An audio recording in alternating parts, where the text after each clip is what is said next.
que es el refuerzo. Primero, por favor, si alguien me puede decir si se me escucha bien, te agradecería. ¿Se escucha bien?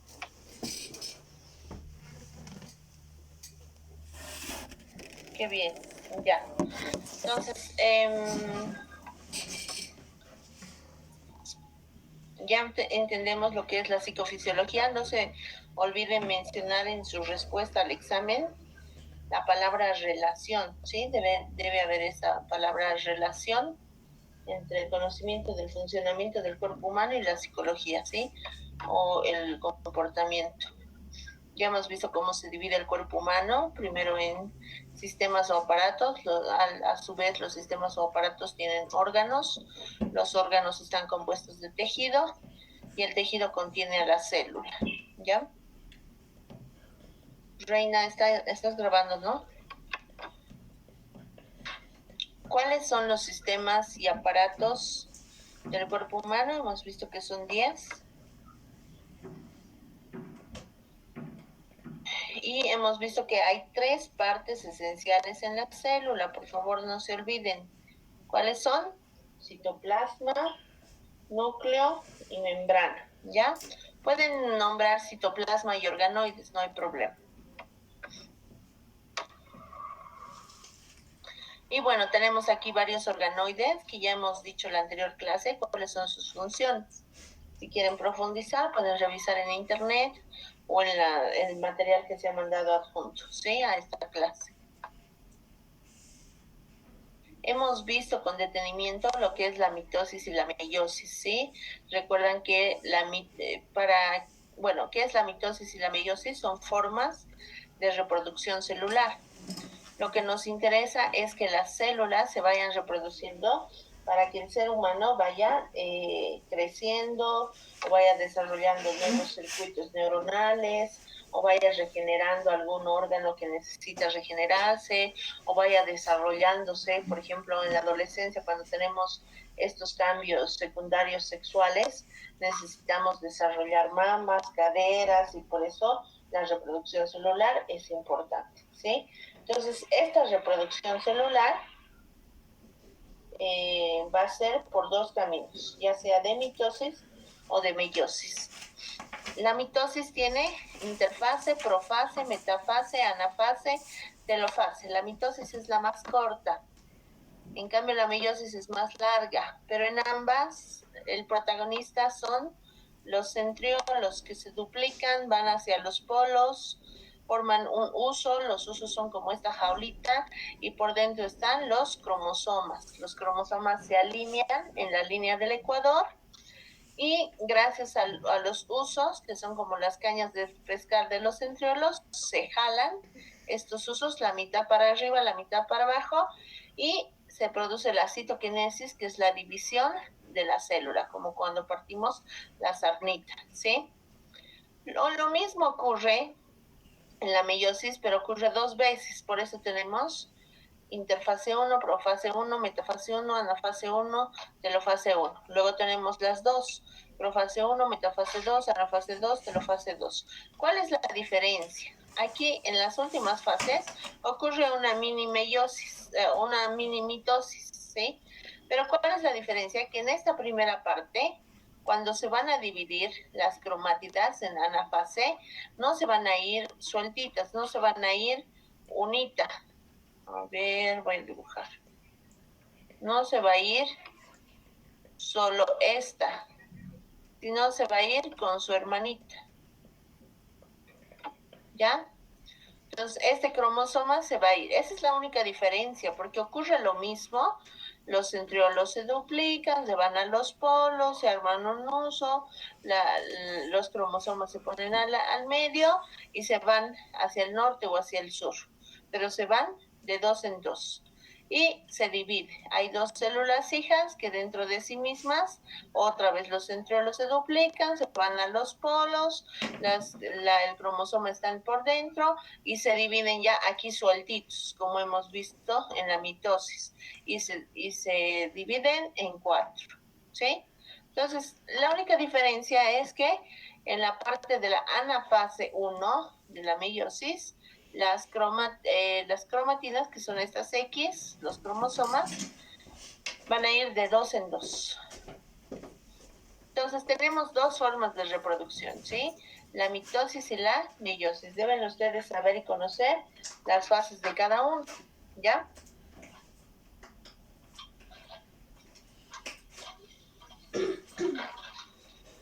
Hemos visto la división del sistema nervioso, que en clases habíamos dicho que son dos partes, pero aquí hemos visto que son tres, ¿sí? Entonces nos vamos a quedar con la información de tres tipos de sistema nervioso, ¿sí?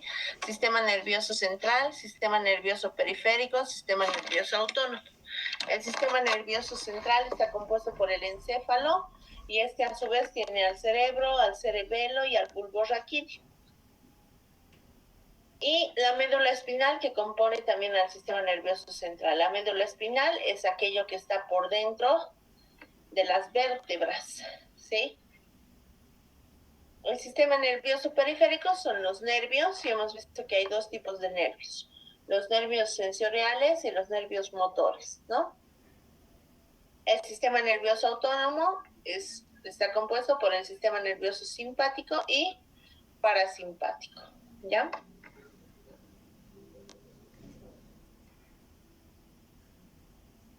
Aquí. Entonces, ¿qué divisiones tiene el cerebro? Las divisiones del cerebro es como que nosotros quisiéramos analizar cuáles son las divisiones de una casa. Y una casa se puede dividir en departamentos, una casa se puede dividir en cuartos, una casa se puede dividir en la fachada exterior y en el interior, una casa se puede dividir en ventanas y no ventanas, en espacios cerrados, en espacios abiertos. Entonces, de la misma forma el cerebro se va a ir dividiendo de distintas formas. Lo que quisiera que entendamos y veamos es que aquí hay tres cisuras, se llaman. Estas cisuras, como su nombre dice, son como fisuras, también se llaman fisuras con F o cisuras con C. Son como que líneas, son como que marcas. Estas marcas van a guiar nuestro conocimiento al cerebro. Son tres tipos de cisuras. La primera es la de Rolando, que ocurre aquí arriba, entre el lóbulo frontal, ¿sí? Se ve, y el lóbulo parietal. La cisura de Silvio es esta, que es este doblez entre el lóbulo temporal y el lóbulo frontal y parietal. Y la cisura parieto-occipital es esta división que ocurre entre el lóbulo parietal y el occipital. Es como las divisiones, ¿no? Entonces son cisuras, son surcos, canales, vamos a decir canales, donde está dividido un poco más el cerebro, ¿ya? Entonces tal vez tengamos algún dibujo en el examen y nosotros tengamos que escribir, ¿no? Por si acaso el examen va a ser por la plataforma, por esta plataforma. Reina, ¿estás ahí? ¿Estás grabando? Te he preguntado, pero ya no he visto si me has contestado.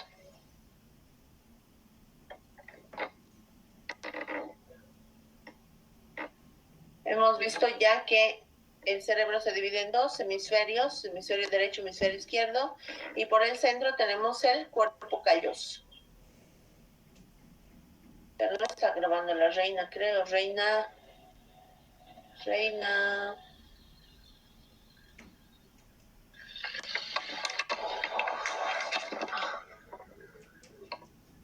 Justo la tengo aquí desconectada.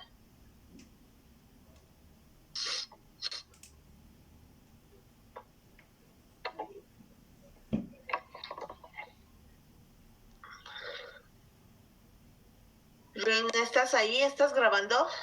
Reina.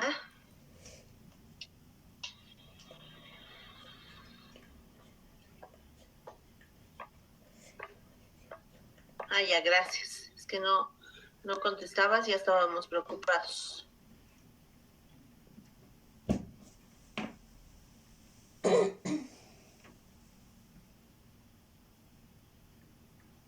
ya no te preocupes, ya nos deja tranquilos tu mensaje, ya no te preocupes por escribir. Entonces, el sistema límbico, este sistema límbico es otra forma de ver al cerebro por dentro. Y en el sistema límbico, que ya es lo que tenemos por dentro, el cerebro medio,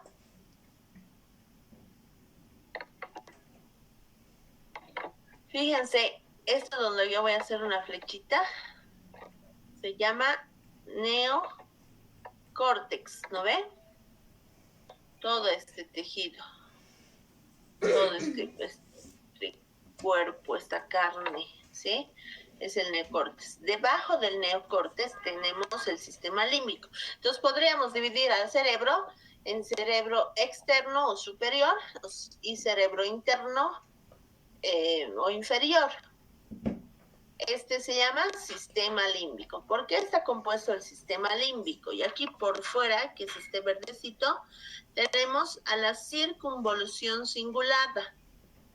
¿Sí? Circunvolución cingulada, que tiene que ver con la empatía, las neuronas espejo, por ejemplo, la identificación de emociones. Aquí está el hipocampo, fíjense, este lilita es el hipocampo, nuestro disco duro. El giro para hipocampal es este. Aquí chiquitita está la amígdala, el cuerpo mamilar, el hipotálamo, fíjense el hipotálamo, y aquí están los núcleos talámicos, donde llega la información de los sentidos, ¿se acuerdan? De los sentidos, de la ingesta, de la sexualidad. En el hipotálamo y sus núcleos está todo lo que son las necesidades fisiológicas primarias. Hambre, sed, sexo, sueño también. Este es el fornix y el cuerpo calloso. Fíjense el cuerpo calloso. Es este rosadito que divide a un hemisferio del otro. Por eso, así superficialmente, si nosotros viéramos al cerebro por encima, con una mirada de techo, digamos, como si estuviéramos viendo su techo, no se ve el cuerpo calloso. ¿Por qué? Porque el cuerpo calloso está allá abajo, pero igual está uniendo un hemisferio derecho con un hemisferio izquierdo.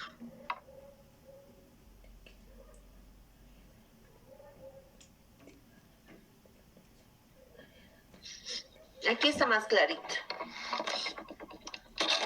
Entonces, la corteza cerebral o neocórtex, el tálamo, la glándula pineal, el cerebelo, esta es la médula oblongada, el puente, cuerpo mamilar, hipotálamo, cuerpo calloso, giro cingulado, ¿no? Entonces, igual tal vez tengamos algún gráfico en el examen y tengamos que poner algunas partes del cerebro, ¿sí?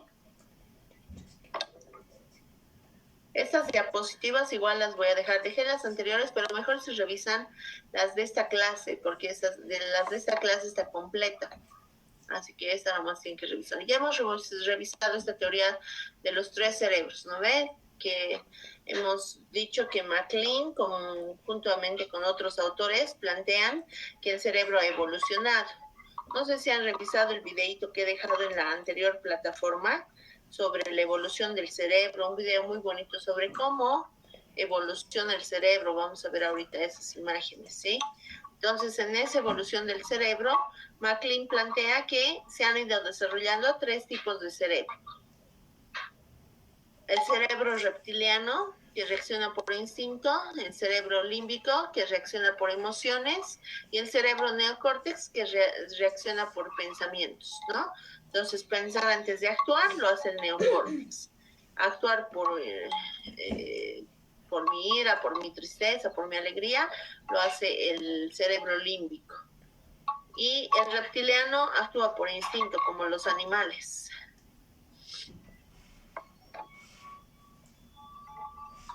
Ya hemos visto las partes de la neurona que deberían conocer de memoria, los tipos de neuronas, bipolar, unipolar, multipolar. Y aquí es algo que no les había mostrado antes, pero que lo he decidido poner, que hay tipos de neuronas también de acuerdo a su función. aferentes y aferentes. ¿Se acuerdan de los nervios aferentes y aferentes o los nervios motores y sensitivos que componen al sistema nervioso periférico?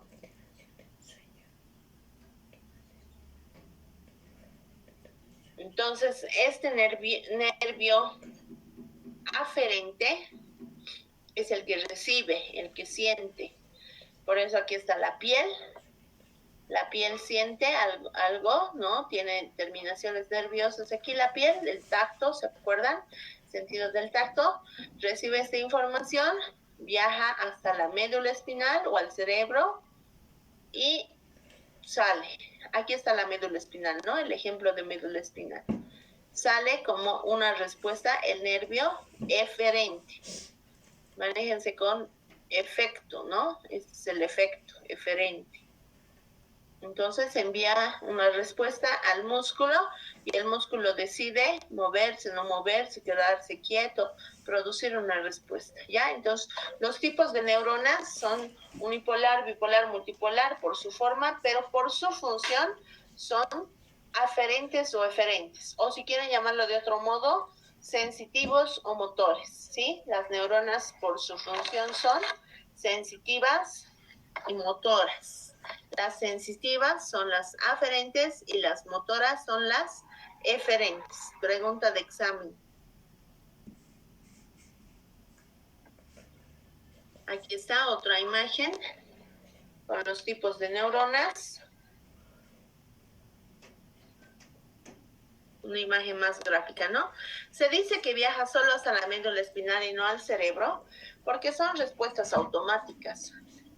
No necesito yo enviar mi información al cerebro para decir algo me está quemando, algo me está pinchando, algo me duele y levantar la mano, moverme rápidamente. La información solo tiene que viajar a la médula espinal.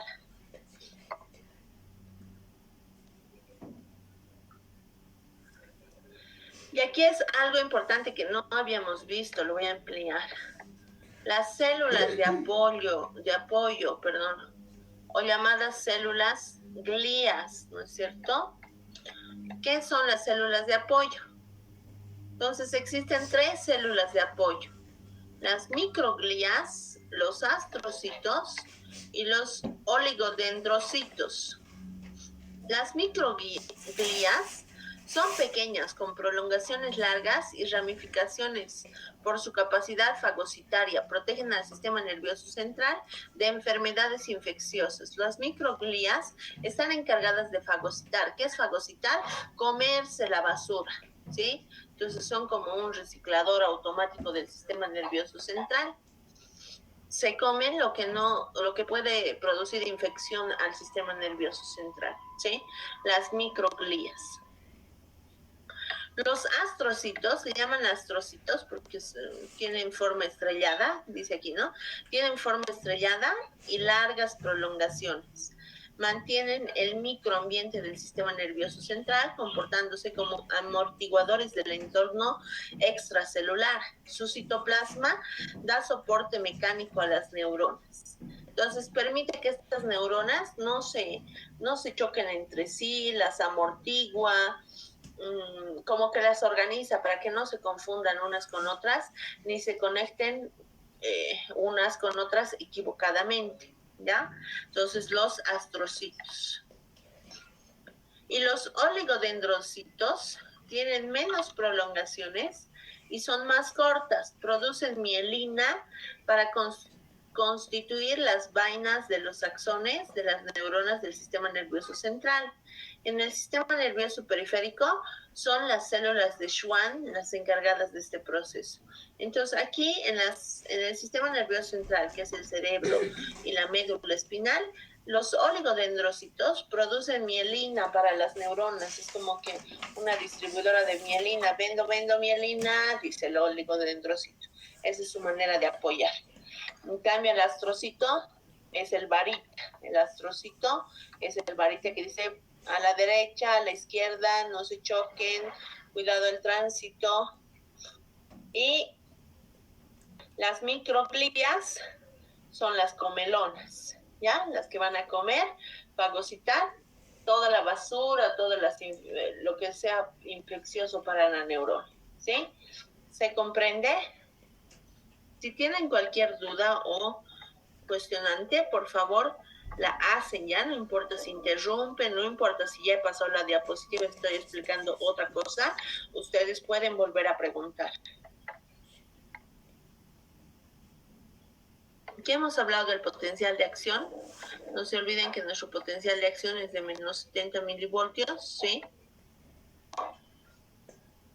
Y tenemos una estimulación hasta el pico del potencial de acción, que se llama despolarización, no está aquí en la gráfica, pero se llama despolarización, cuando yo aumento la carga positiva y ejerzo un potencial de acción. Luego automáticamente el potencial de acción va bajando porque se sale de la neurona, ¿no? Se transmite esta energía a otra neurona y se produce una hiperpolarización para que la neurona se regenere, se recupere. La conexión entre una neurona y otra se llama sinapsis. Una neurona puede tener de 10.000 a 50.000 sinapsis en sí misma.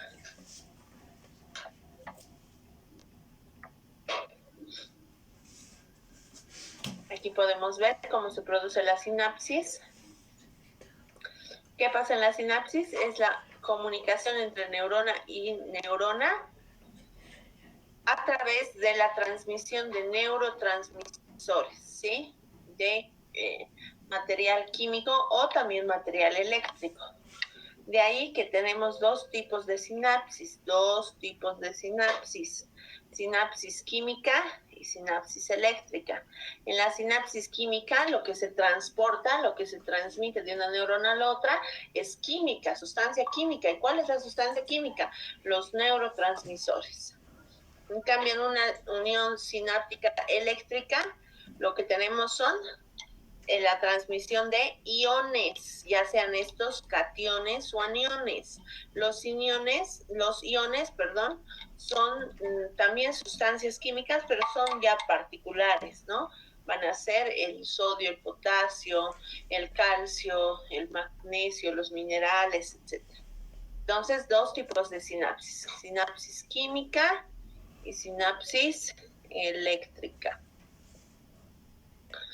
Ahora sí, dentro de esta sinapsis química en la que vamos a transmitir lo químico, ¿no? Los neurotransmisores, tenemos dos tipos de neurotransmisores. Neurotransmisores de moléculas pequeñas y neurotransmisores de moléculas grandes. Los neurotransmisores de moléculas pequeñas, que son los más comunes, son los grupos, ¿no? De acetilcolina, las monoaminas, los aminoácidos y los gases solubles. Dentro de la acetilcolina tenemos a la acetilcolina como principal neurotransmisor. Las monoaminas pueden ser catecolaminas o indolaminas, y estas van a ser dopamina, adrenalina, noradrenalina, y las indolaminas, serotonina. Los aminoácidos son glutamato, aspartato, glicina, GABA. Los gases solubles son óxido nítrico, monóxido de carbono. Lo que ustedes tienen que saber, porque tendríamos que saber cada neurotransmisor qué función tiene o en qué parte actúa dentro de la psicología, es un tema y un contenido muy extenso, ¿sí? Yo lo voy a dejar tal vez para el refuerzo de la tercera etapa, pero lo que ustedes tienen que saber para el examen es qué neurotransmisores hay. Esta última fila tendrían que saber, porque tal vez mencione 5 neurotransmisores de molécula pequeña o 3 neurotransmisores de molécula pequeña, y ustedes tienen que saber tienen que tener esta noción, ¿no? Que la adrenalina, por ejemplo, es un neurotransmisor. Ahora, ¿cuáles son los de moléculas grandes? Los de moléculas grandes, todos se llaman neuropéptidos. Y en estos neuropéptidos están las endorfinas, los péptidos hipotalámicos, los péptidos hipofisiarios, los péptidos del intestino. Lo mismo, tendrían que saber esto. Las encefalinas, las oplocortinas, dinorfinas, tirotrofinas, corticotrofinas, la hormona del crecimiento, la hormona tirotrofina, la hormona prolactina, la colecistoquinina, la secretina y la sustancia P. Lo otro es lo más común, ¿sí? Las de moléculas pequeñas es lo más común.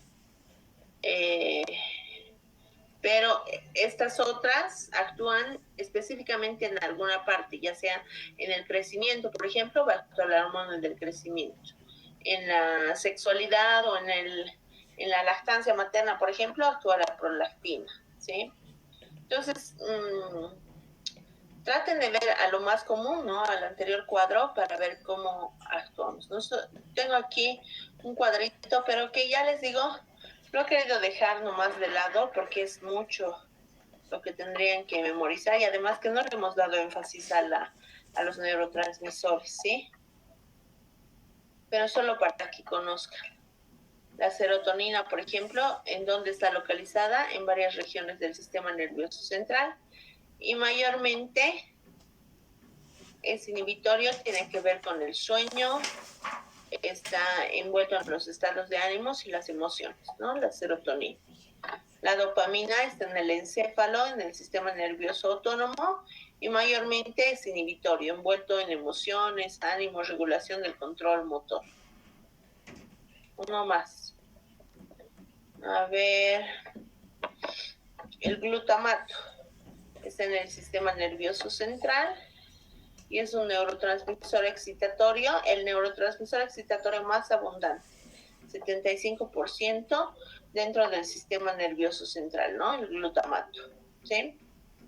Y así podríamos ver, pero les digo que no va a haber esa pregunta en el examen, ¿ya? Donde diga, este neurotransmisor, ¿con qué está asociado? Porque no le hemos dado el tiempo y esto merece tiempo.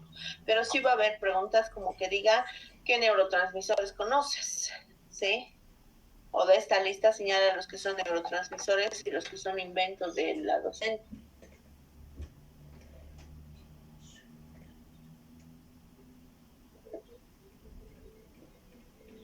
Listo. Entramos a un tema importante que sí va a entrar al examen, que son las aberraciones cromosómicas. Nosotros, cuando estamos haciendo la reproducción celular, incluso esta fecundación que ocurre entre el óvulo y el espermatozoide, al juntar estas células de óvulo y espermatozoide se van a fecundar, ¿no es cierto? Y al fecundarse se van a empezar a dividir y a reproducir las células. ¿Qué necesitamos nosotros hacer en este caso? O el cuerpo humano, ¿qué es lo que hace? Combinar lo genético del padre y lo genético de la madre. Entonces, al combinar esto genético del padre y lo genético de la madre, hace que tanto los cromosomas del padre como los cromosomas de la madre se junten y produzcan dentro de los otros cromosomas que van a estar dentro de cada célula. En cada célula nosotros tenemos información del ADN. ¿Dónde está esa información del ADN? ¿Quién sabe decirme? ¿Dónde está la información del ADN en la célula? A ver, ¿quién escribe? ¿O quién me dice?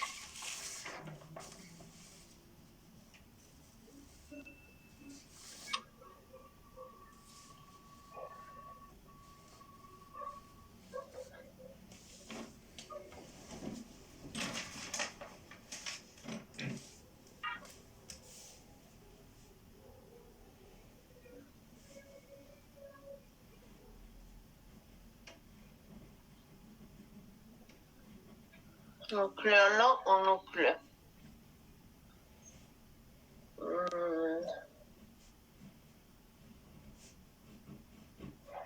De todas maneras, tienen razón. A ver, sigan escribiendo.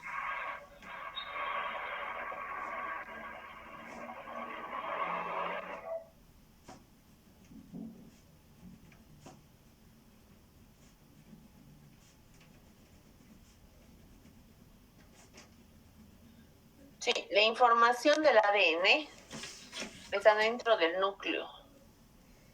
de la célula. Están ahí los cromosomas. Y el nucleolo pues tiene como que control, no tiene a la información del ADN, pero controla la información del ADN, ¿no? Entonces vamos a decir que los cromosomas, la información genética de cada célula está en sus núcleos. Y muchos núcleos hacen toda la información genética de la persona. Por eso cuando tú tienes ojos claritos, igual que tu papá o que tu mamá, es porque las células de tus ojos tienen esta información genética. O cuando tienes, por ejemplo, el temperamento, no el carácter. El temperamento es hereditario, el carácter no. Cuando tienes el temperamento de tu mamá, es porque también en muchas células que contienen información genética de las emociones en tu cerebro tienen esta carga genética. Entonces, este ADN se organiza en cromosomas.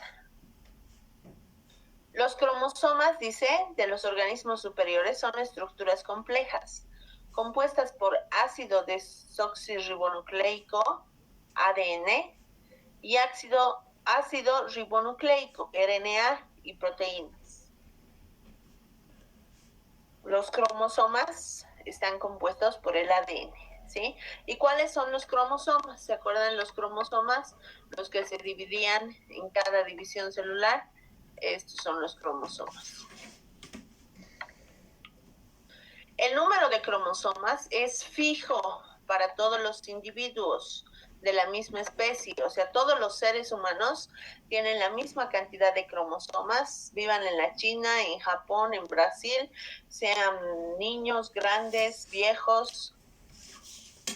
Y el conjunto cromosómico de un individuo se denomina cariotipo. Todo tu paquetito, todo tu conjunto de cromosomas es tu cariotipo. En el ser humano, el cariotipo normal se compone de 46 cromosomas de forma, 22 pares de autosomas y un par de cromosomas sexuales. Entonces, nuestro cariotipo, que es nuestro paquetito de ADN, está compuesto por 22 pares de cromosomas, autosomas y un par sexual. En realidad, 23 pares de cromosomas. Todos los seres humanos tenemos 23 pares de cromosomas. Pregunta de examen. ¿Cuántos pares de cromosomas hay en el ser humano? 23 pares de cromosomas. Las aberraciones cromosómicas son anomalías en el conjunto cromosómico que pueden ser numéricas, variaciones en número o estructurales, ¿sí? Entonces, ¿qué ocurre? Que no todas las personas tienen este mismo 23 pares. Si no lo tienen, si tienen de más, de menos, o tienen cromosomas medio chuequitos que están cojeando de un lado, se llaman aberraciones cromosómicas. Y existen dos tipos de aberraciones cromosómicas. Las aberraciones cromosómicas numéricas y las aberraciones cromosómicas estructurales, ¿sí? ¿En qué consisten las aberraciones cromosómicas numéricas? Es una falla en el número. Tenías que tener 23, tal vez tienes 22, tal vez tienes 24, tal vez tienes 25. Entonces, en el número es donde falla, ¿ya? El cariotipo. Entonces, dentro de esta falla numérica tenemos las aneuploidías y las euploidías. Las aneuploidías son las monotonías, no, monosomías deberías decir, no dice monotonías, no es monotonía. Monosomía, trisomía, pentasomía. Mono de uno, cuando tenemos en lugar de dos, de un par, tenemos uno sueltito. Trisomía, cuando tenemos en lugar de un par, tenemos tres. Un par es dos, ¿no ve? En lugar de dos tenemos tres. Las pentasomías, penta, 5. Ahora, las euploidías pueden ser haploidía y poliploidía. La haploidía es menor número de juegos cromosómicos y la poliploidía es un mayor número de juegos cromosómicos. Entonces igual falla en el paquetito, pero en los juegos. Tal vez tienes un juego de 4 cromosomas en el cariotipo normal y aquí tienes como que 5 o 6. Entonces todas estas fallas se refieren a los números, ¿sí? A los números de cromosomas presentes en el cariotipo.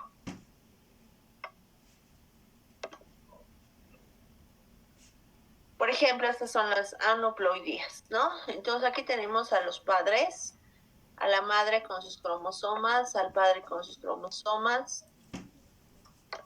Aquí dice, no hay una disyunción, fíjense, el XX no se ha dividido y ha seguido igualito, como en par. Y aquí se ha dividido, pero aquí como no se ha dividido y aquí lo ha dejado vacío, todo esto va a bajar vacío.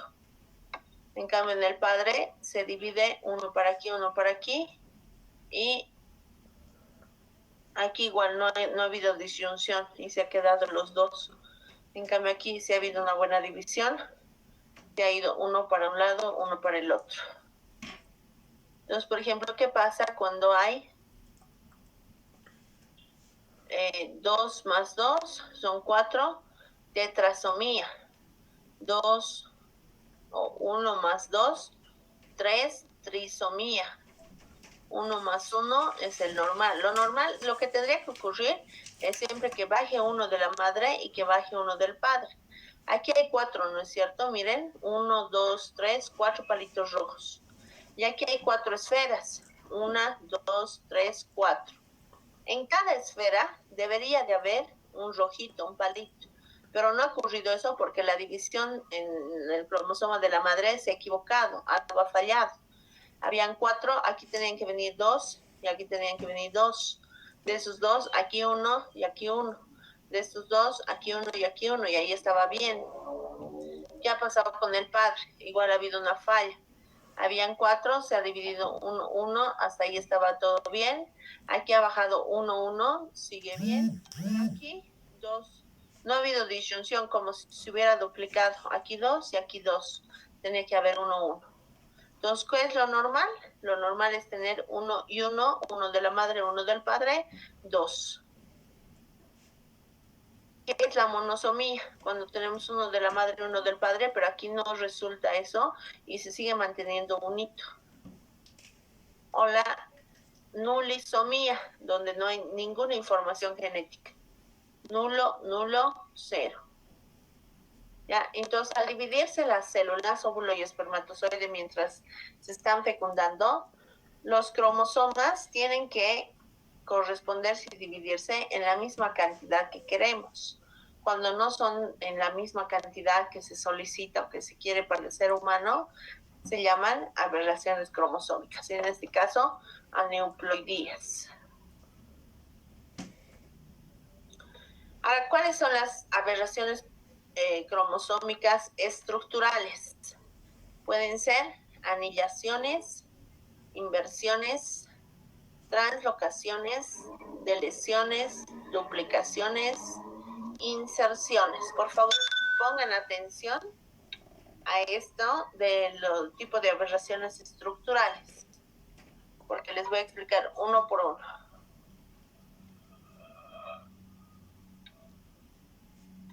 A ver, tenemos entonces aquí la aberración estructural de deleción. Vamos a entender a estos tubitos como los cromosomas, ¿sí? Las cromátidas. A ver, voy a dibujar un cromosoma.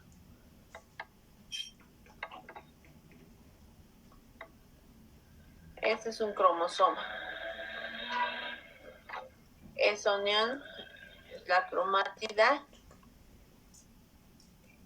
Y uno solito es la cromatina.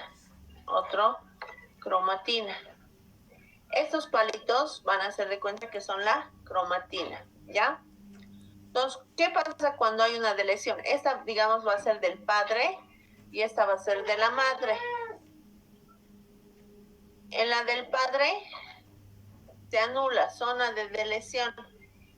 Se anula esta parte de la cromatina y aquí se vuelve más cortito, ¿sí? Ah, no, esto no es del padre ni de la madre, es lo que ha ocurrido. Esta, digamos que puede ser del padre o de la madre, de cualquiera, pero fíjense que aquí estaba enterito, pero ha ocurrido como que un corte, una pérdida. La deleción es una pérdida en el cromosoma y se ha vuelto más chiquitito. Aquí está. Miren, más chiquitito.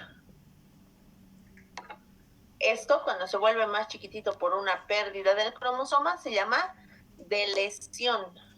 ¿Sí? Deleción.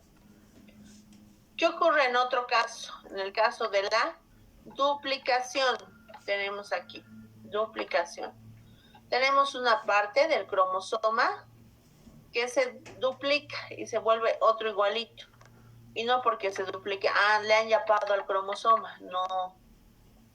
Tiene que ser todo exacto, como tiene que ser. Por eso el cuerpo es perfecto.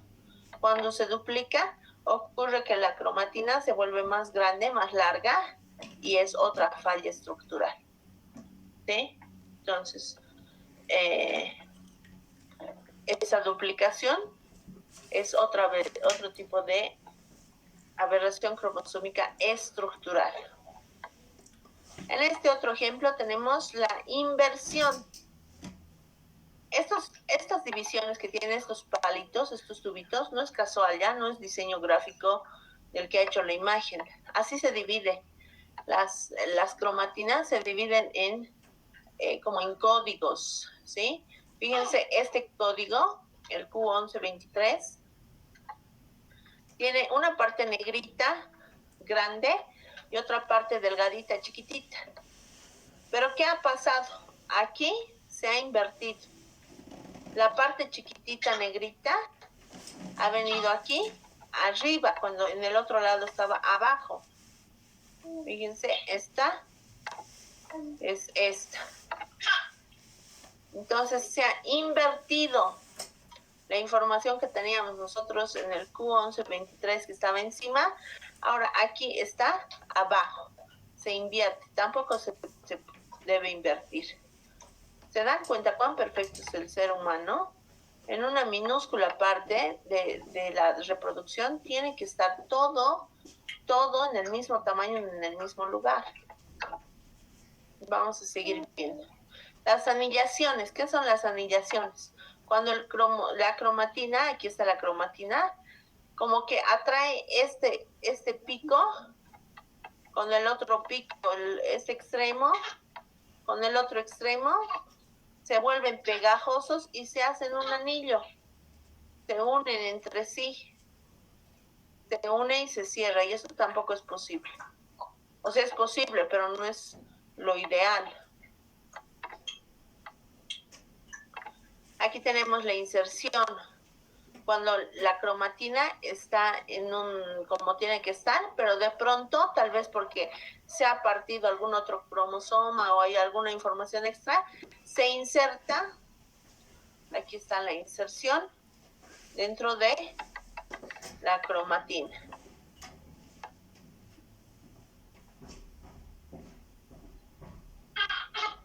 ¿Se observa? Sí, entonces esta es la inserción. Y este otro, creo que es otro tipo de inversión.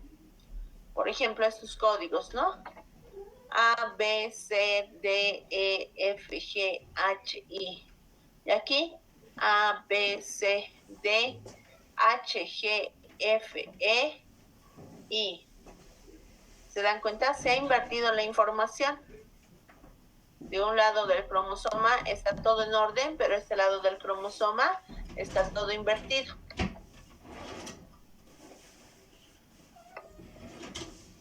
Entonces tenemos que nosotros ver que las aberraciones pueden ser en el número o en la forma del cromosoma, ¿sí?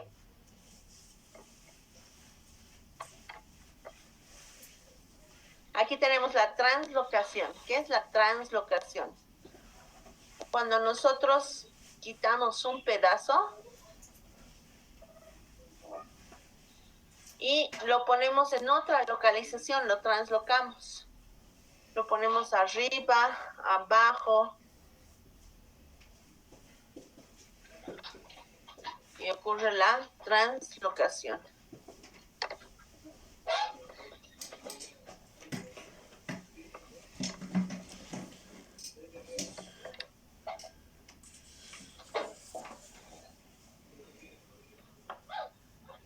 Ya, entonces,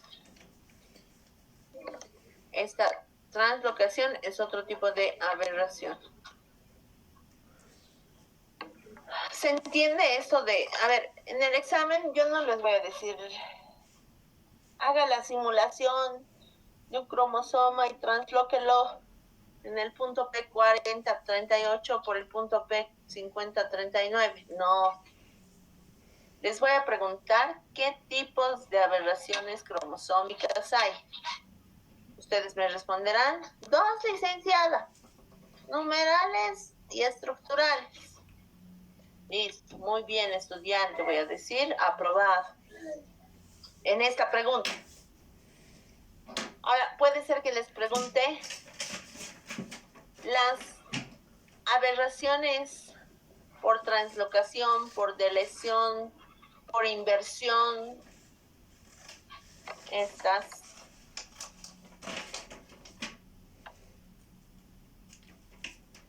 Por duplicación, ¿corresponden a las aberraciones estructurales o a las aberraciones numéricas? Ustedes me dirán, a las estructurales, licenciada. Entonces, si se dan cuenta, pero aunque no les pregunte estas cosas que son más difíciles, ustedes tienen que conocer. ¿Por qué? Porque son estudiantes de psicología que están entendiendo el cuerpo humano y el funcionamiento, y que cuando estén en 5º año de la universidad, en su tesis tienen que saber defender cómo es desde la fisiología del comportamiento humano, y eso les va a dar peso en su titulación. Así que ustedes tienen que conocer estas cosas. ¿Ya? Prohibido olvidarse. Cuando estén, no sé en qué materia más nos vamos a ver, si es que nos vemos, pero lo primero que les voy a preguntar, Rocío, ¿cuál es la translocación? Diré, Hugo, ¿te acuerdas qué es la deleción de un cromosoma? Ahora, aquí tengo un estudio, ¿y por qué nos interesa este tema? Les he mandado este documento, y no sé si ustedes han visto, en este documento, donde habla sobre la frecuencia de las aberraciones cromosómicas en Bolivia desde el 2011 al 2015, tenemos estos síndromes presentes, fíjense. Ahorita vamos a ver en detalle que había habido 3 tipos de síndromes de Down, ¿ya? Entonces, el síndrome de Down más común, que es la trisomía libre 21, está ocupando el 93% de los casos. El otro síndrome de Down, el 67%. Y el otro síndrome de Down, que debe estar por aquí. ¿Dónde está, pues? El 21. Aquí está, síndrome trisomía 21 por translocación, el 2%. Todos los que son 21 es síndrome de Down. ¿Por qué se llama 21? Porque en el cromosoma 21, en el par 21 de los cromosomas, ya no hay 2, sino hay 3, por eso se llama trisomía, ¿sí? Entonces, no puede haber 3, pues tiene que ser 2. Pero en el par 21 de los cromosomas hay 3. ¿Cuántos pares tenemos los seres humanos? A ver, sin revisar nada, ¿cuántos pares hay de cromosomas en el ser humano? ¿Alguien que me conteste rápido, rápido?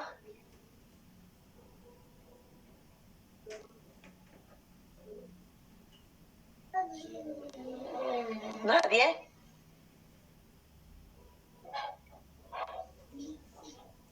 Muy bien, Arlene. 23. En el cromosoma 21 está la falla para el síndrome de Down.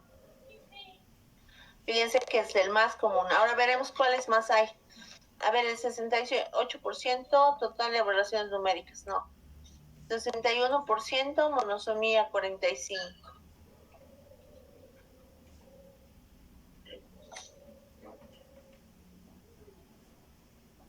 %, este es el síndrome de Klinefelter, ¿no ve?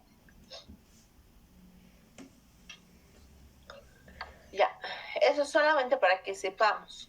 Si yo les digo en el examen, ¿cuál es el síndrome de mayor frecuencia en Bolivia de aberraciones cromosómicas? Ustedes me dirán, el síndrome de Down. El síndrome de Down es el más frecuente en aberraciones cromosómicas. ¿Cuáles son las características del síndrome de Down? Ya hemos dicho que ocurre una falla en el par 21. En lugar de 2, hay 3 cromosomas, por eso se llama trisomía. ¿Qué desencadena en el nuevo ser humano? El nuevo ser humano va a tener algunas de estas características o tal vez todas. Cabeza pequeña, ¿sí? Los niños o las personas con síndrome de Down tienen cabeza pequeña. Hendidura palpebral oblicua, que es la hendidura de sus ojitos, ¿sí? Los ojitos son más caídos, ¿no es cierto? Entonces a eso se refiere. Manchas de Creutzfeldt. Si ustedes se fijan, los ojitos de las personas con síndrome de Down tienen manchas, ¿sí? Estas manchitas están en los ojos, en los párpados, es como si tuvieran ojeritas, ¿sí? Entonces, estas ojeritas son estas manchitas de Creutzfeldt. Alteraciones en la morfología de las orejas. Las orejas de las personas con síndrome de Down no son igual que las de las personas normales.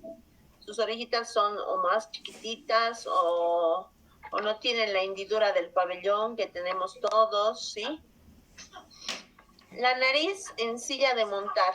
¿Qué quiere decir? Que la nariz es como que un chuñito, ¿no ve? Una bolita. Parece una silla de montar. Cuerpo corto y ancho, boca pequeña con lengua grande y paladar ojival, ¿sí? El paladar ojival es un paladar como una hojita que contiene, o que se le puede ahí echar agüita. El paladar está en forma de ojiva. El epicanto, que es otra característica de las personas con síndrome de Down, se refiere a un pliegue, es un pliegue en el párpado superior, ¿sí? Que cubre desde la esquina interna del ojito hacia lo ancho, hacia lo largo, ¿no? Hacia lo que sale. Eso se llama epicanto. ¿Sí? Cara redondeada y pelo lacio y fino. Algunas características del síndrome de Down. Esto sí es importante que lo sepan ya, las características del síndrome de Down. Características del síndrome de Down, cromosoma 21 es la falla, línea transversal en la mano. Si ustedes observan en la mano de las personas con síndrome de Down, tienen una línea que no es común para las personas normales.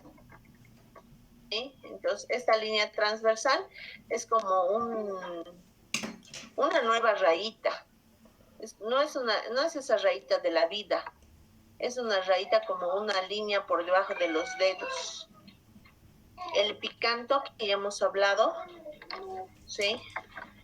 Que es ese surco, ese como ojera que tienen los niños, ¿ya? Un plieguecito. Nariz corta y achatada, hendidura palpebral, no hay aquí imagen de la hendidura palpebral, pero a ver, les voy a hacer imaginar.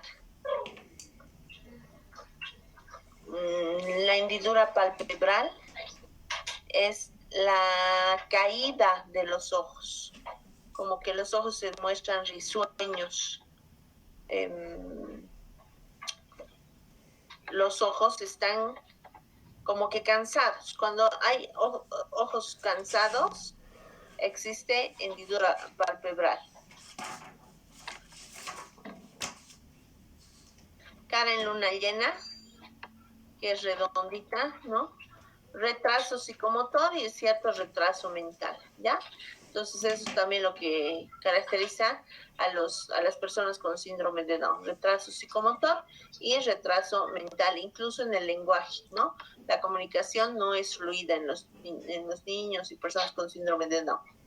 Su esperanza de vida es larga, la mayoría vive hasta los 40, 50 años, pero se ha sabido incluso de personas que han vivido hasta la vejez, ¿sí?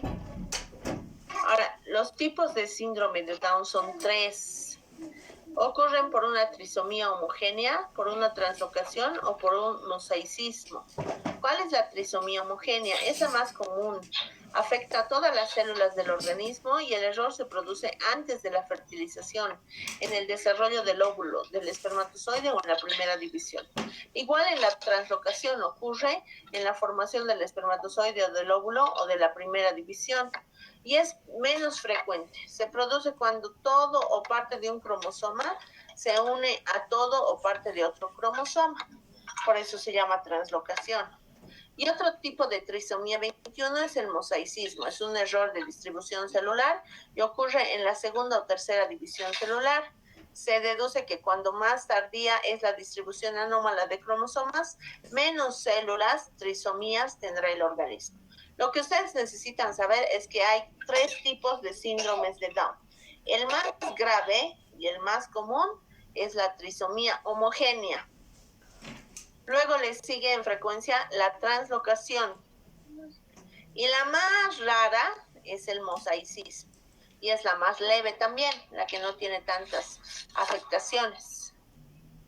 Pero la más grave y la más común es la trisomía homogénea. Tenemos otro síndrome, que es el síndrome grito de gato. No sé por qué está al revés mis diapositivas. Tendríamos que ver primero esta descripción. Ocurre en el cromosoma 5 la falla, ¿sí? Es una monosomía, quiere decir que ya no hay 2, sino solamente hay un cromosoma en el par 5, ¿sí? ¿Qué presenta? ¿Cuáles son las características de este grito de gato como síndrome? Presenta orejas bajas, quiere decir que las orejitas no están a la altura de los ojos, sino más abajo. Microcefalia, cuando hablamos de micro es pequeño, cefalia, cabeza.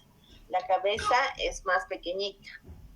Epicanto, lo que decíamos hace rato del síndrome de Down, en los ojitos. Hipoplasia de la laringe, lo que produce un llanto como maullido de gato, por eso se llama grito de gato. El niño llora como un gatito,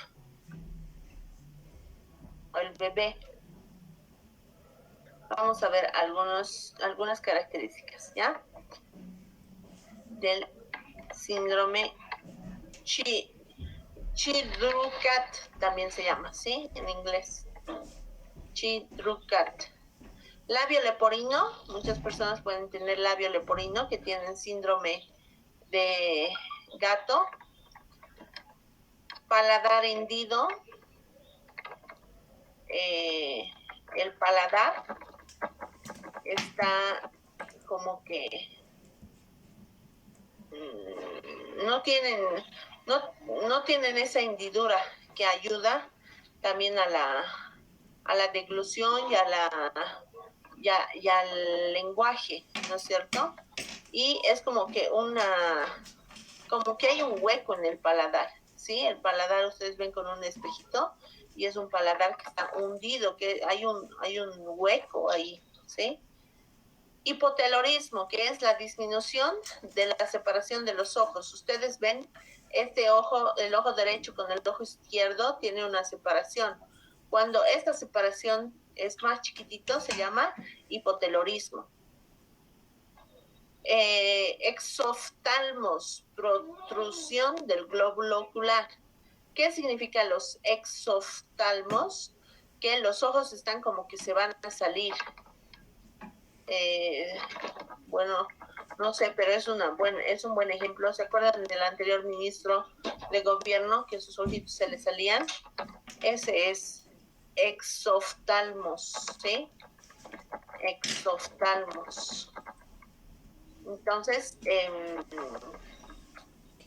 como que los ojos están saliendo, ¿no? Del globo ocular. Oídos externos con pliegues anormales y mal implantados. Ya hemos hablado de los oídos, ¿no? Están más abajo de lo normal y, o sea, no son deformes, sino que no tienen la misma forma que los que tenemos nosotros.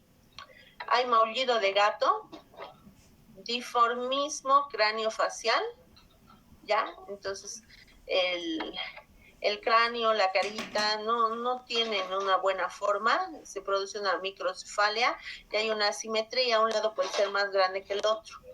Cara de luna llena, como en el síndrome de Down. Hipertelorismo, ojos separados, esto que les decía, ¿no? La separación, fíjense, en este gráfico está mejor planteado. Esta separación es mucho más grande. Pliegues epicatales, epicantus, lo de los ojitos que tienen como que pliegues caíditos. Pliegue palpebral antimongloide, canto externo del ojo más bajo que el interno, eso quiere decir caídos, ¿no? Los ojos caídos. Aquí no se nota tanto de este niño, porque tiene la otra característica que es la exoftalmosis, con los ojos que se van a caer.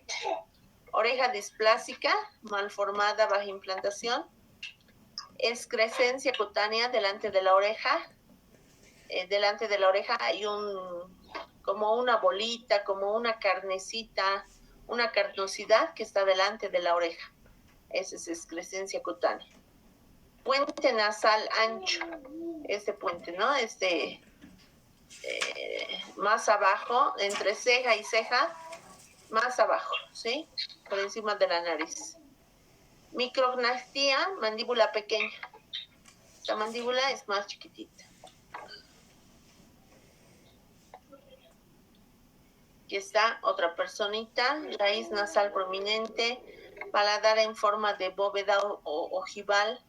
El paladar da miedo. Si buscan en el internet van a ver imágenes donde tenemos las hendiduras palpebrales, las hendiduras paladares profundas, ¿no? Maloclusión dental quiere decir que los dientes están gastados, están deformes, no tienen uniformidad. Estrabismo, miopía, astigmatismo son problemas de los ojos. Anomalías del iris. Filtrum corto, surco vertical. Eso quiere decir la forma de la cabeza es cuadrada y el cuello corto, ¿sí? Denme un minuto ya, voy a enchufar la compu.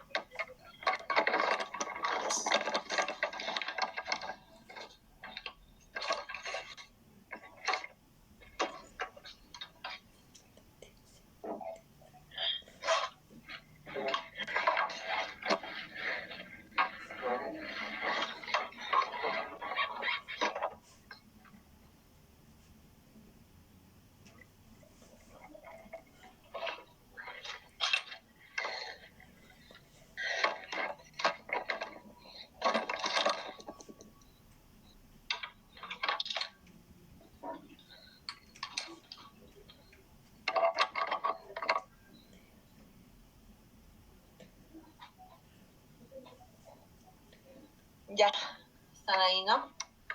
Continuaremos.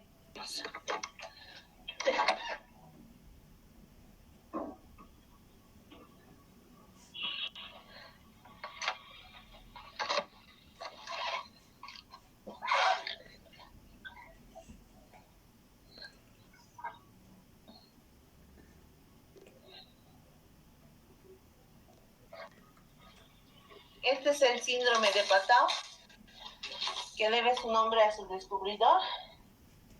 Y este síndrome, el síndrome de maullido de gato, la esperanza de vida es hasta la adolescencia, ¿no? Los niños incluso se ha llegado a saber que viven hasta la adolescencia.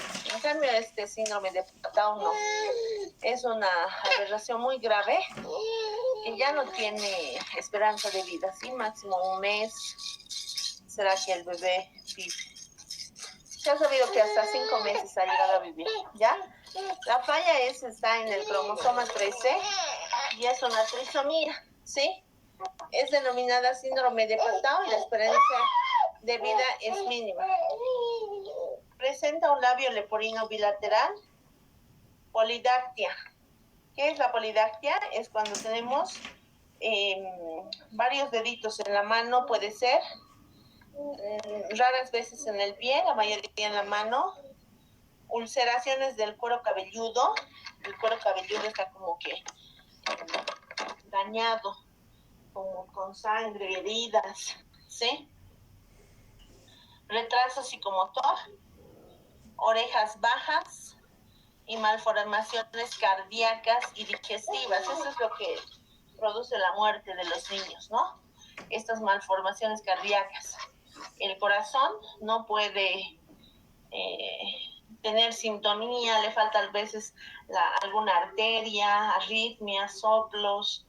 Entonces el niño, el bebé tiene malformaciones en el sistema cardíaco y en el sistema digestivo. A veces el niño nace sin estómago o sin intestino, o sea, es trágico, ¿no? Este síndrome. A ver, aquí tenemos. Ay, ¿por qué no pasa?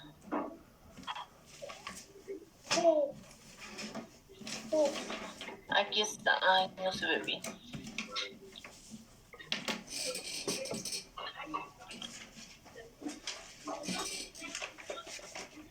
Aquí está. Retraso mental, hipotonía. La hipotonía es que no puede, no tiene tono muscular el niño, no puede. Si bien los niños no tienen mucho tono muscular cuando nacen, no pueden mantener su cabecita, ¿no es cierto?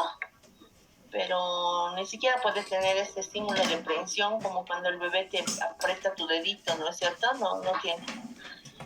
Posición de 1 a 4 dedos sobre 2 a 5, o sea, superposición de los dedos. Es como que están agarrando sus deditos, están abrazando los deditos con sus propios dedos. Contracturas articulares, arteria umbilical única, riñones en herradura, los riñones están también malformados. No sale bien. Hipoplasia. La hipoplasia de los labios mayores en las niñas. Como que un exceso de labios mayores. Vamos a ver esta imagen. Boca y mandíbula pequeñas, cuello corto, forma inusual del pecho, esternón prominente. Su pecho es bien grande. Es como que en triángulo su cuerpito, ¿no? Porque de aquí son hombros anchos, el tórax ancho y baja a la cinturita. Las orejas están mal formadas o son displásicas, quiere decir que son rígidas. Y así están las manitos, si pueden ver, las manitos están con los deditos superpuestos. No, nada sería eso. Se dan cuenta, el síndrome de Down también tiene algunas de estas malformaciones. Lo más doloroso es las malformaciones que tiene por dentro, ¿no? Del sistema cardíaco y el sistema digestivo, sobre todo. Ay.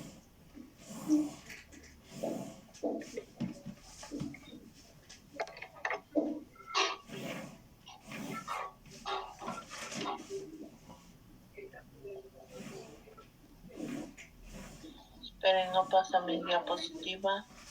O a ustedes ya les ha salido.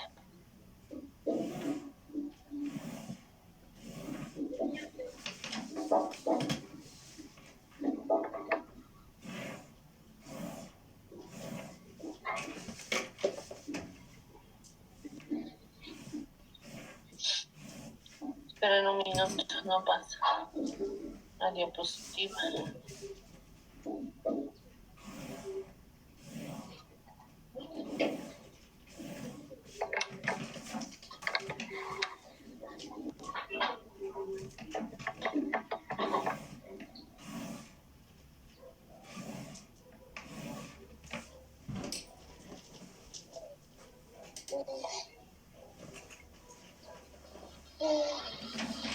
Macana. ¿Ustedes siguen viendo la misma diapositiva? ¿O ha cambiado?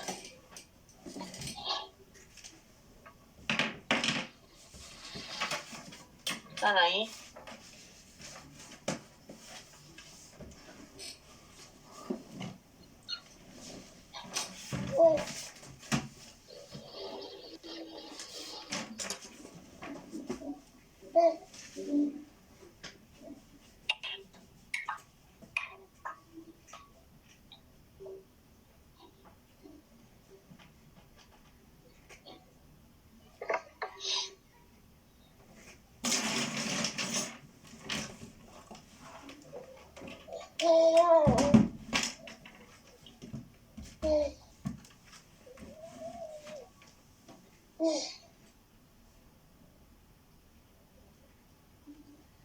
¿Ven otra diapositiva o siguen viendo la misma? Nadie me contesta.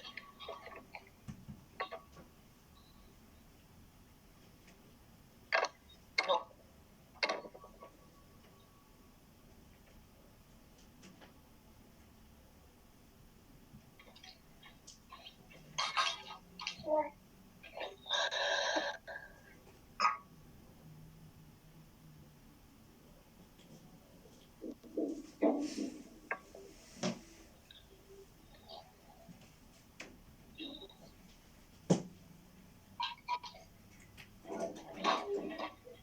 Está. Ya ha cambiado. Característica del síndrome de Edwards. Es otra trisomía ya en el cromosoma, en el par 18. Y entre otros síntomas curiosos tiene la presencia de orejas puntiagudas. Son como orejas de duende. Hendiduras palpebrales, manos en supinación, igual que están abrazando sus manitos, sus deditos. El hipertelorismo. Cuando nosotros hablamos en clínica van a escuchar ustedes decir hiper, hipo o A. Cuando escuchan decir hiper es mucho, hipo es poco, A es nada. Hipertelorismo es un aumento igual en la distancia entre los ojos, entre las paredes internas de los ojos, ¿no? De derecha a izquierda. Es la separación entre estos ojos, ¿sí?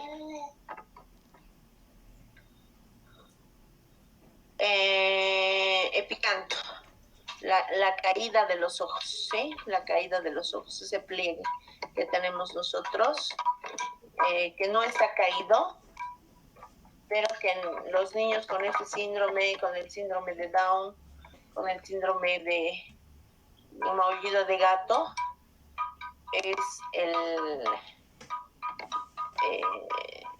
esa distancia, ese pliegue que cae en la parte exterior del ojito. Recuerden, por favor, que las trisomías son 3 cromosomas, ¿no? Y que tenemos la trisomía 18, que es el síndrome de Edwards, la trisomía 13, que es el síndrome de grito de gato, la monosomía 5, la trisomía 21, que es el síndrome de Down.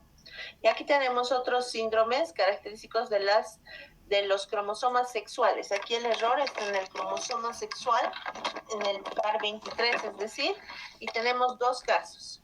El síndrome de Klinefelter y el síndrome de Turner, ¿sí? Entonces, en el síndrome de Klinefelter, la falla obviamente está en el cromosoma 23, por ser el cromosoma sexual. ¿Qué presenta? Es un síndrome sexual que ocurre mayormente en mujeres y presenta los siguientes signos y síntomas: epicanto, cuello corto y ancho, peso excesivo y talla baja. No hay presencia de órganos sexuales femeninos. Amenorrea, esta persona no tiene ciclos menstruales. Hipoplasia mamaria, ¿sí? Que no hay mamas. Entonces, aquí tenemos las características. Problemas de aprendizaje. Estamos en el Klinefelter, ¿no? Sí. Infertilidad, va a haber infertilidad, ¿ya? Ahora veremos el otro que es el Turner.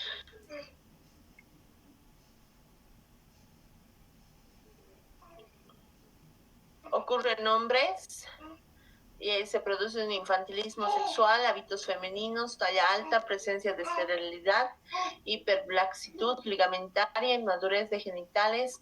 La apariencia es femenina, aunque el sexo es masculino. Este dibujo corresponde al otro. Este es el síndrome de Turner. Ya voy a arreglar las diapositivas antes de subirlas. Fíjense que este es un hombre, pero que tiene aspecto de mujer. Le crecen las mamas, ¿no? No tiene testículos, o tiene genitales, pero son pequeños. No tiene fertilidad, es infértil. Entre otras características, hombros estrechos, tronco corto, testículos pequeños, poco vello facial, la musculatura poco desarrollada y se desarrollan sus pechos, ¿no? Y las piernas largas, ¿ya? Entonces, es un hombre, pero con algunos signos de mujer, como las mamas, y toda su hombría, vamos a decir, no está desarrollada porque sus genitales son pequeños y es una persona infértil, ¿sí? En cambio aquí, en la mujer, tenemos otitis media recurrente. La otitis es una enfermedad del oído, ¿ya? Es como que el oído está siempre tapado.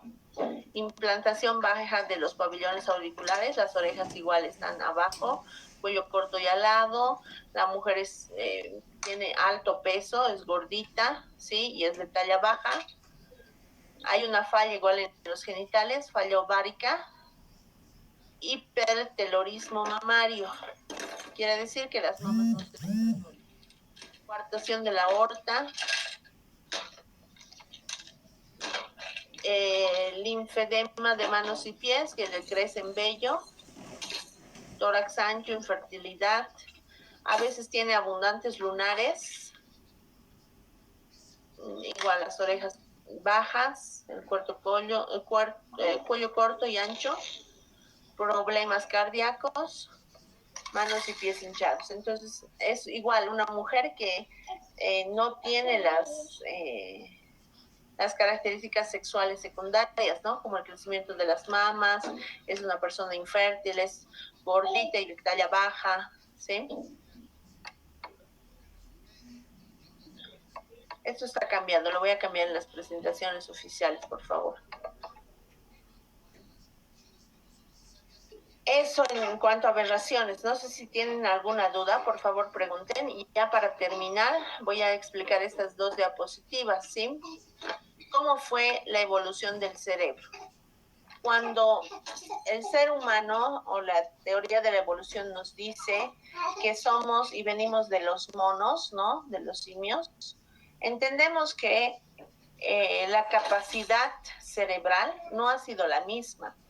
Los monos no han tenido la misma capacidad cerebral que nosotros. Y al ir entrenándose en el manejo de armas, en el manejo de herramientas, incluso de volverse cuadrúpedos a bípedos, pararse de dos pies, poder caminar, desplazarse, viajar, ¿no? Recorrer grandes distancias, el cerebro ha ido evolucionando y ha ido conociendo más cosas. El ser humano se ha ido armando de herramientas. La piedra, por ejemplo, ¿qué decía el hombre en la evolución? Piedra cortada piedra, corta la mano. Si corta mano, corta carne. Si corta carne, puedo cazar con la piedra. Y entonces ahí ha nacido, por ejemplo, el primer cuchillo. El primer cuchillo ha nacido de la piedra, porque ha ocurrido un accidente, la piedra se ha partido en dos y el ser humano se ha cortado su mano, ¿no? Ese simio todavía se ha cortado su mano y entonces ha descubierto que esa piedra cortada, y con eso se ha dedicado a cortar y a conseguir su carne, ¿sí? Entonces, esa inteligencia, porque esa es ya una inteligencia y una evolución tecnológica, la tecnología no es solamente celulares, computadoras, sino la tecnología es el avance de la ciencia.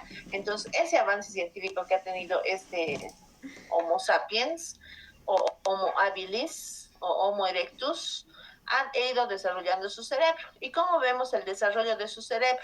En centímetros cúbicos. Mientras más centímetros cúbicos tiene el cerebro, mayor es su capacidad.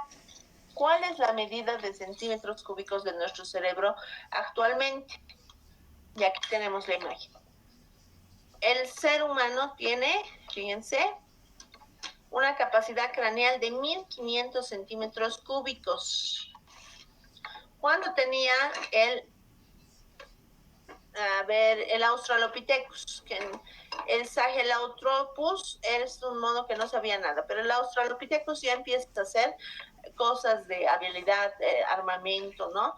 Tenía entre 500 a 1000, fíjense aquí está la medida, entre 500 a 1000 centímetros cúbicos. El Homo habilis, que ha desarrollado las herramientas, más de 1000. El Homo erectus, que se ha parado de 2 pies y ha caminado, ha viajado, menos de 1500. Y el Homo neanderthalis, que va a ser el Homo sapiens, supera los 1500. ¿Sí? Esa es la evolución de la capacidad del cerebro. Por eso también los cráneos, fíjense, son distintos. La cavidad para este cráneo es más pequeña que la cavidad para este cráneo. Fíjense, la capacidad para este cráneo es mucho más grande. Entonces, incluso el hueso ha ido evolucionando para crecer y contener a ese cerebro. Aquí está, ¿no? Por ejemplo, los prosimios de 12,6 centímetros cúbicos. Los monos del Nuevo Mundo, 34,1 centímetros cúbicos. Los monos del Viejo Mundo, 89,1 centímetros cúbicos. Los simios menores, 97,5 centímetros cúbicos. Los grandes simios, 316,7 centímetros cúbicos. Esto es en comparación con los simios, ¿ya? No es con la evolución del cerebro como en la anterior imagen. Pero aquí tenemos al ser humano con 1251,8 centímetros cúbicos. Actualmente se maneja la idea de que son 1500 centímetros cúbicos. Esa capacidad es la que tiene el ser humano en su cerebro. ¿Sí? Entonces, cuando yo les pregunte en el examen, ¿entre qué medidas se encuentra la capacidad del cerebro humano de acuerdo a su evolución? Tienen que ustedes ver y seleccionar la que esté más cerca a 1500 centímetros cúbicos. Es la capacidad del cerebro humano. 1500 centímetros cúbicos. A ver, dudas y preguntas. ¿Es ahora o nunca? Su examen es el martes a las 11:30 a 1 por esta plataforma. Se va a subir un cuestionario con un tiempo que se va a cerrar cuando acabe la clase y ustedes tienen que ya haber resuelto su examen, ¿no? Tienen toda la hora, esa hora y media de clase para resolverlo, ¿sí? ¿Tienen alguna duda, alguna pregunta, algo que quieran saber? Cuidado, pregunten, ¿cuál es la pregunta del examen? Como los chicos de secundaria, ¿no? Ya están en la universidad, ¿ya?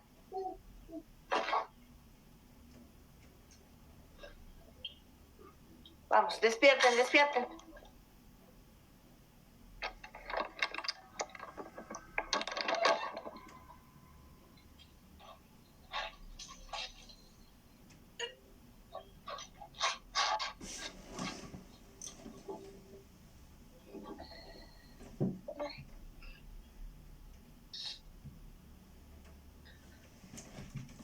Bueno, si no hay preguntas, entonces lo dejamos ahí.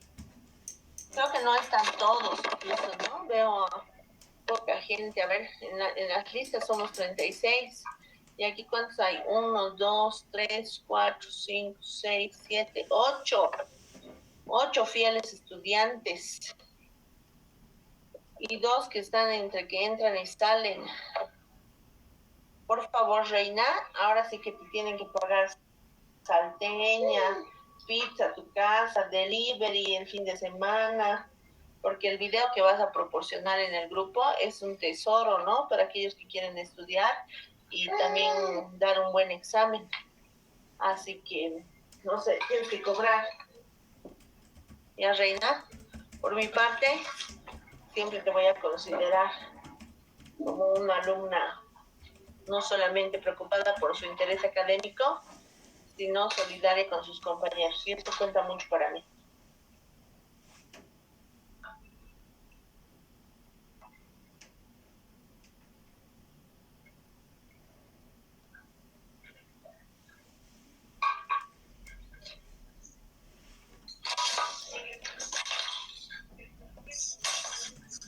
Gracias, Reina.